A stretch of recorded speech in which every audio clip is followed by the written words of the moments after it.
This next video focuses more on women as scandalous. So women have often been discussed as troublemakers and seducers, and so this video focuses more on representations of women fulfilling that kind of stereotypical role. So I have the title as Women as Scandalous, Supine, Nude, which means reclining nude, and these women have often been seen as possible courtesans or prostitutes, and then we'll also look at other historical or biblical accounts of women as troublemakers.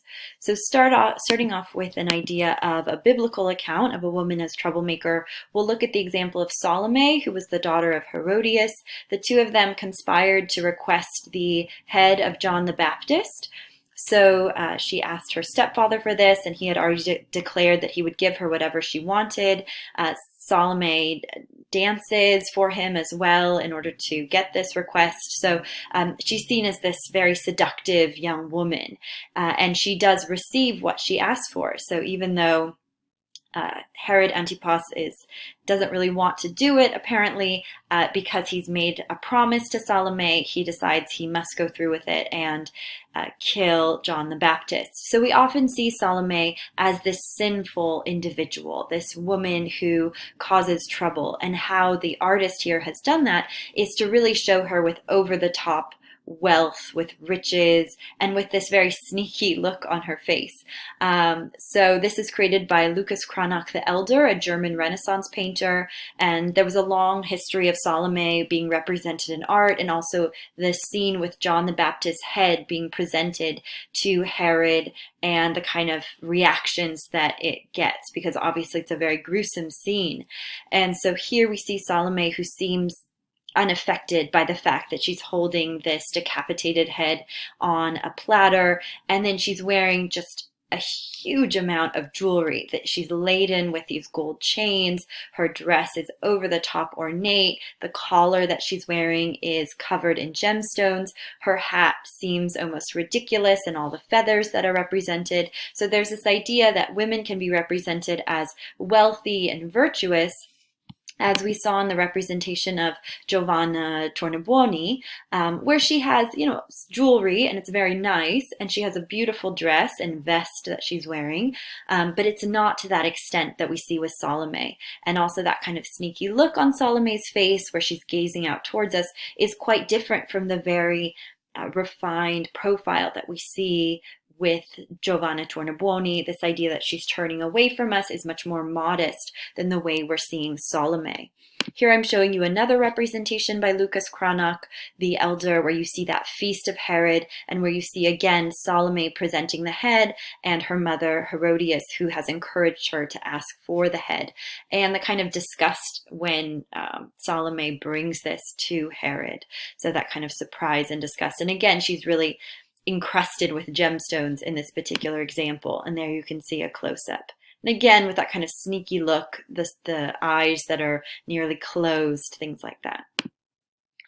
We do have representations of saints too that are somewhat confusing in the way we interpret them now, because they almost have a kind of erotic charge to them, or a very seductive quality to them. So there are examples before the Counter-Reformation really took hold in Rome, where we see really an embracing of nudity and seductive forms for representations of saints.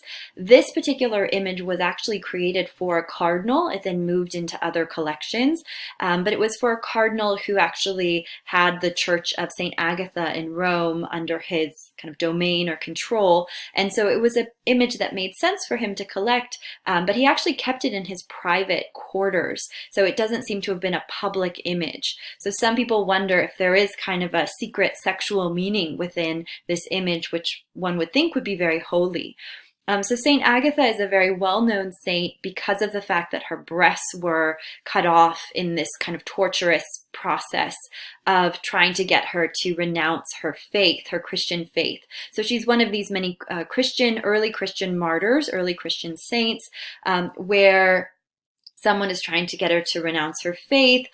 This particular man here, the proconsul in a city in Sicily, is quite interested in her. And so you see him gazing longingly at her. You can see that he's clearly supposed to be more of the bad guy here. And they start torturing her in order to try to kind of turn her over to the dark side. And so you just see these immense pincers that are going onto her nipples, and they're about to cut off her breasts. You see the knife featured here rather prominently as it juts out towards the viewer. The painter here, his name is Sebastiano del Piombo, and again, probably created for a cardinal and probably meant to have a certain kind of erotic quality to it. But the actual subject matter is rather gruesome. And you can even see a fire in the background because there was said to be an earthquake, kind of a natural disaster in reaction to her martyrdom. Just to show you another work by Sebastiano del Piombo, where you can see this idea of a figure kind of twisting and turning in reaction to suffering and punishment. And so he also created a very famous image of the flagellation, where Christ is attached to a column and beaten. And so just the positioning of the bodies is actually quite similar between Saint Agatha, who has this rather masculine, muscular body, which was quite common for followers of Michelangelo. And then you can see that muscular body, obviously, for Christ as well. And here I'm just comparing it to another image of Saint Agatha. And saints like these are often invoked by breast cancer survivors as very important patron saints. One of the most famous troublemaking women, of course, is Eve. The idea that when they're in the Garden of Eden, it is Eve who accepts the forbidden fruit, and it is Eve who offers it to Adam. And so here we see an example of that, where we have one of these supine nudes, so one of these women that is laying upon the ground and laying horizontally.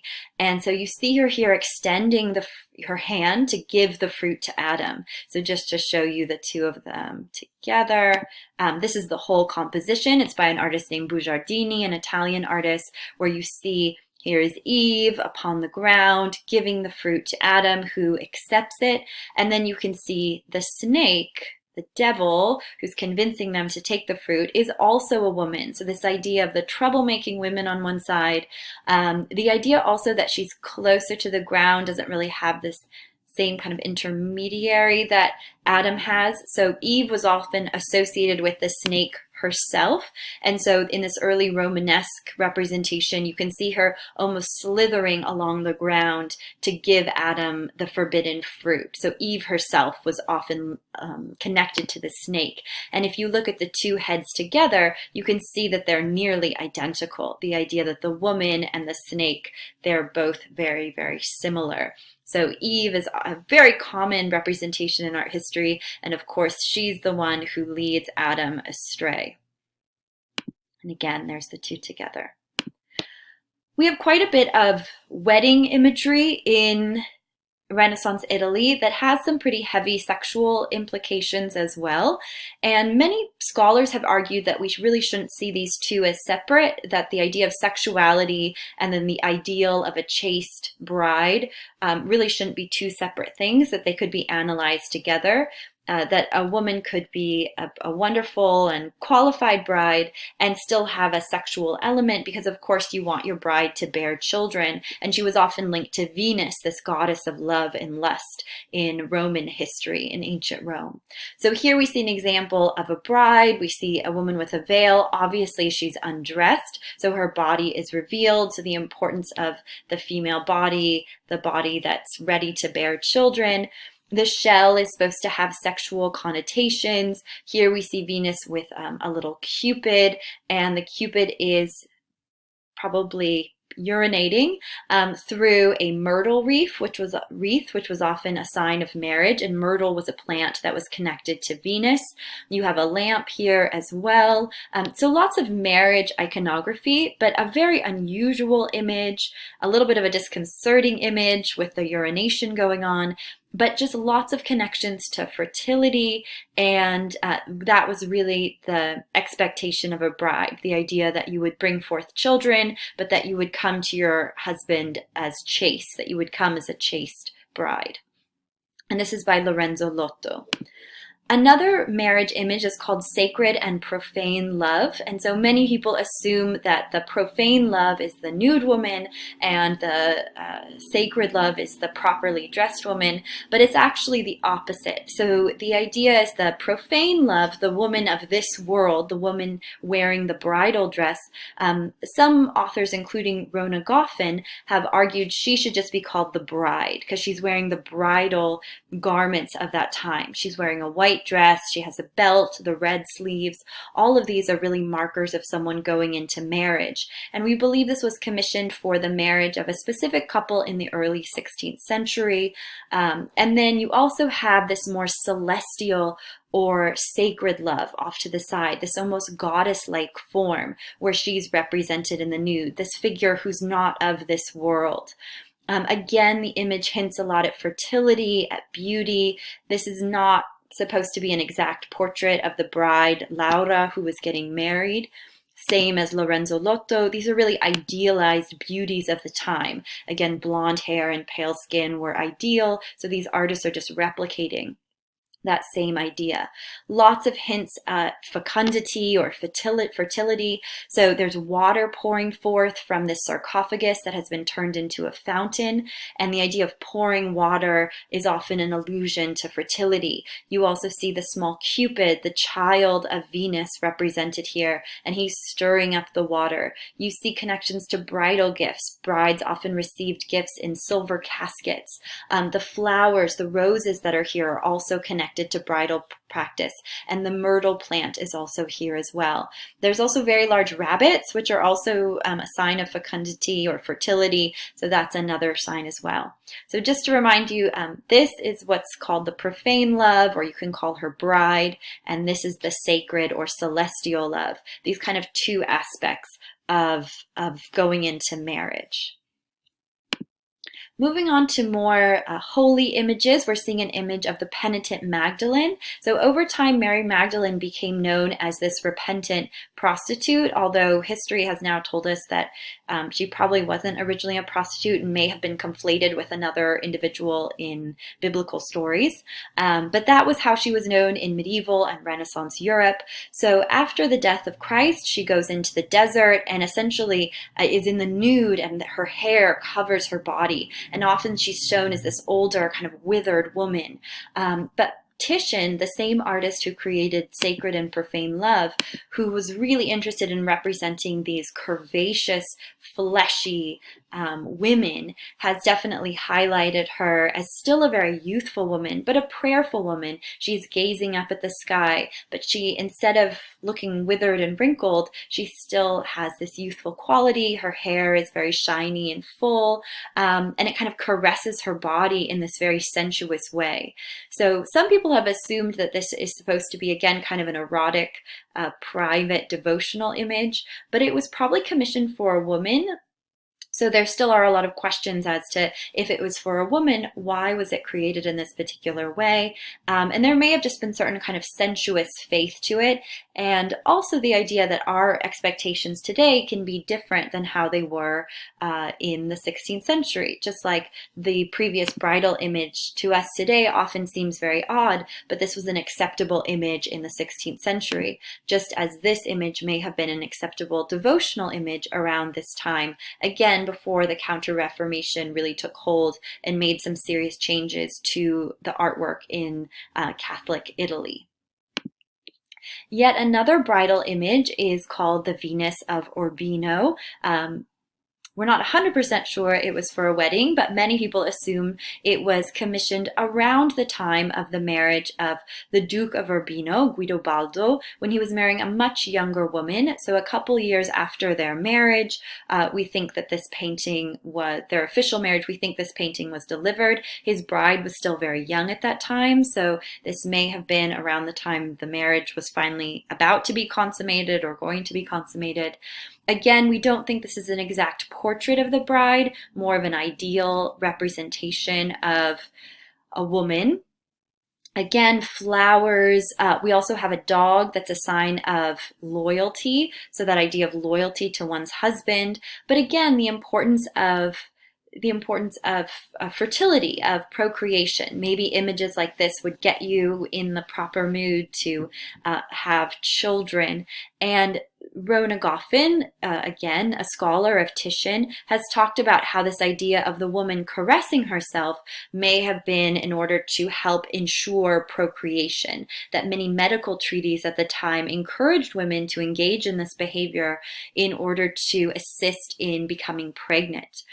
So in addition to the flowers and the dog as marriage symbols, many people have often seen these chests, which are called cassone, or that's what we call them now in museums, these large chests which were often commissioned in pairs to deliver the bridal goods to the bride's new household and to kind of carry her trousseau. And so here you see these women possibly getting a dress in order to get her dressed after a sexual encounter, or, after an encounter which seems to be about to happen. We're not exactly sure of the timeline here.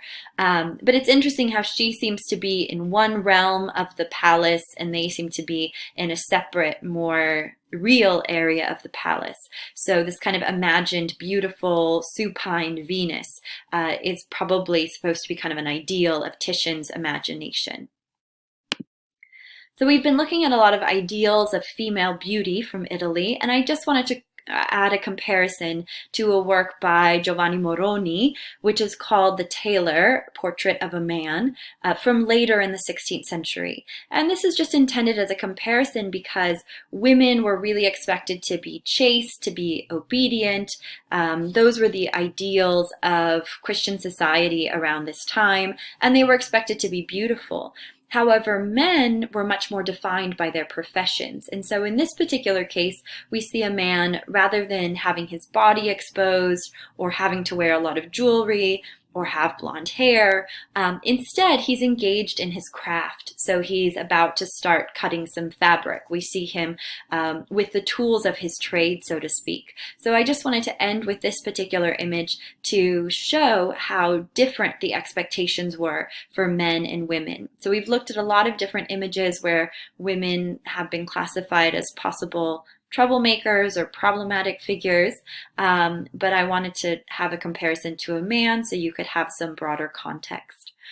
All right, our next video will move on to more of the early artists, early women artists. So we'll start to look at examples of women artists in the next video. Thank you very much.